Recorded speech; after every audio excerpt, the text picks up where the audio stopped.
Since the dawn of time, there has likely never been a drug-free society. Nearly every society has consumed psychoactive substances to increase energy, deal with pain, be more social, and even communicate with God. Our desire to alter how our brain works is as fundamental as our basic needs for food, safety, and sex.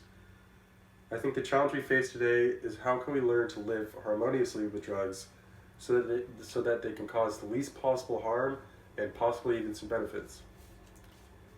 My name is Willow Hughes. I'm an advocate for the legalization of all drugs. I've researched this subject extensively and for many school projects since the 9th grade.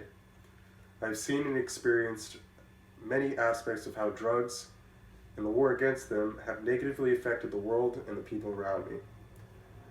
Now, before we get ahead of ourselves and try dreaming of this ideal world, let's start off by trying to understand what kind of relationship our culture has with drugs right now. In 1971, President Nixon declared drug abuse to be the single biggest public enemy, and he started the global campaign called the War on Drugs. Decades later, it's easy to see what has come from the campaign, and it isn't pretty. By trying to force people not to involve themselves with drugs, we've introduced far worse outcomes than just allowing people to do drugs within a legal framework. So what's the adverse effect of attempting to enforce the prohibition of drugs in our society? Legalizing drugs doesn't squash the market. Instead, it just drives it underground. There has and always will be a demand for drugs, but if the market becomes illegal, who's going to supply? The answer is cartels, criminal organizations, and terrorists filling the vacuum. According to the Federation of American Scientists, quote, since 2006, ellipses, Mexico has experienced roughly 150,000 murders related to organized crime out of more than 288,000 intentional homicides, end quote. Those don't even include the 73,000 missing people that were never found. Not only does the war on drugs cause violence and crime, but it's also extremely expensive.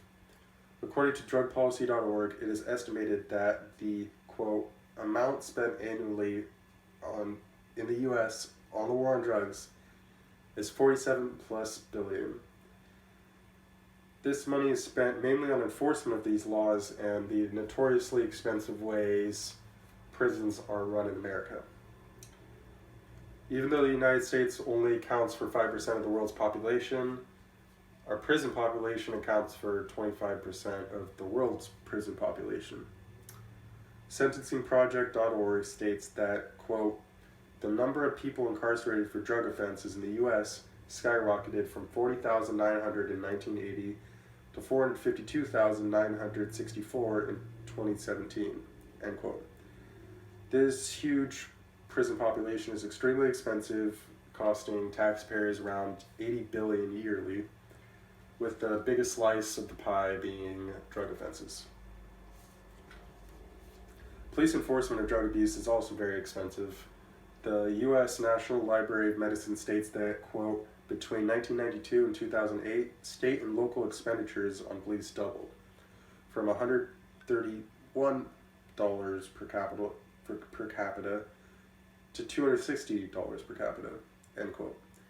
It's likely that most of you have heard the factoid being thrown around recently that we spend about $100 billion on police each year.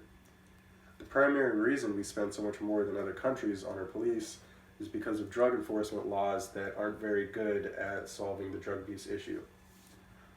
There are so many Americans being arrested for drug offenses, yet there are more drugs, more drug-related crime, and more money spent on the issue than ever before. It's clear now that stricter laws against the possession of these substances do not do anything to help the problem, and they just create more despair. So, we know now, decades later, that the war on drugs has created far bigger problems than the drug abuse issue was in the first place. Our overall goal is to live as harmoniously as possible with drugs, so what can be done to achieve our goal? In the most simple way of describing the solution, we need to legalize the possession of all drugs and controlled substances. Once we stop treating users like criminals, and rather patients, we will not only better help those users, but it'll solve a lot of problems along with the drug abuse one. For starters, the entire black market will go out of business overnight, and the crime organizations will follow along with them.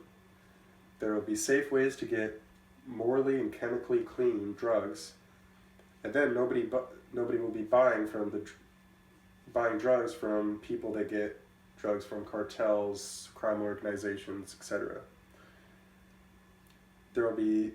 This will save tens of thousands of lives that are lost each year because of these organizations, and will help the political atmosphere they inhabit, like the Mexican government, for example. Another issue we'll solve is the ongoing problem that we spend $47 billion on the drug war each year. While that number won't just drop to zero, it will drop significantly, and the money that is being spent on the drug issues will instead be spent on, instead of enforcement, will be spent on proper education and rehabilitation and treatment, medical expenses, etc. Not to mention, the tax revenue generated from legal drug distribution and minor possession fines should make everything pay for itself with money left over.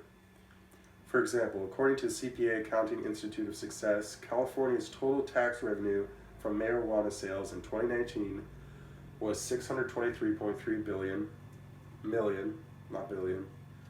That's only one state, 1 year, and one drug. The first objection you naturally have to such an idea is, won't we just end up with more drug users? It's hard to say, but there is some pretty good evidence and psychology for why this won't be the case.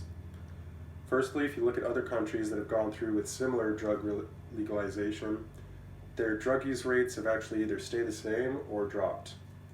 Portugal is the most prevalent case study. In the 90s, Portugal was facing a heroin crisis, and 1 out of 100 people were using the drug. It's going to take something radical to turn the country around, so on July 1st, 2001, they become the first country in the world to legalize all drugs. It proved to be very successful, and the country's users were cut in half since now.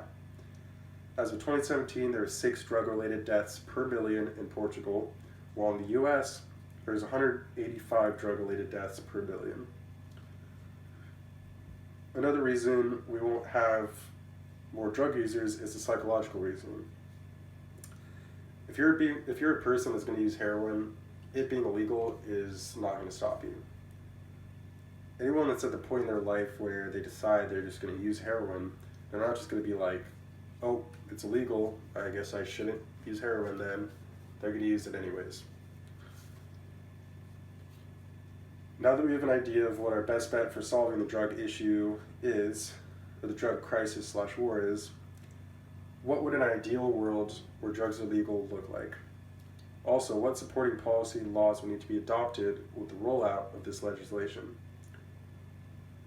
One of the big aspects of change is both related to money and helping users. Bloomberg reports that in Portugal, before 2001, the year they legalized all drugs, of all money they spent fighting the drug crisis, 90% was on enforcement and 10% was on treatment and healthcare. After 2001, it swapped. 90% was on treatment and healthcare, 10% was on enforcement.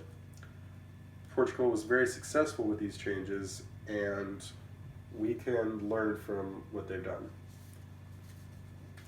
When drugs are legalized, we won't have to fight against the criminal organizations like the cartels, so we can use that money to invest in helping users. We can provide clean needles, cutting HIV into a fraction of what it is now.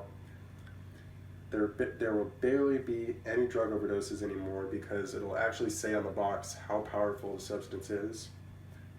We can stop treating users like criminals. We won't be over-policing certain impoverished areas as much, and those areas severely affected by drugs could get the reallocated funds and the help they need. Those funds can also help educate the youth on drugs more in depth, helping create a more transparent cultural relationship with drugs, how they work, and why you should generally avoid them. After all, by making a fruit forbidden, you only increase its appeal. So what happens if we continue down the road we've been on? The war on drugs will continue. We'll continue to see tens of thousands of war crimes and cartel-related deaths each year. We will raise generation after generation of kids that are void of proper drug education/prevention. and we'll keep paying law enforcement to lock up more and more nonviolent Americans that just need help. So, that brings us to the overarching question. What can we do to create this ideal world? At the end of the day, we're just people. It's the representatives and lawmakers that have to write in law. However, you're certainly not voiceless, and there's actions you can take to let your voice be heard. So many politicians are fighting to end the war on drugs already, so it just takes more active American voices in the government, American voices for the government to realize what the American people want. In some areas like Oregon, the vast majority of people already support this, and they're given the opportunity to vote for it. There are a few things you can do to progress the legalization of drugs. You can contact your elected officials with your desires to see the laws around criminal drug possession change. At heart, their fundamental job is to listen to the population and represent them.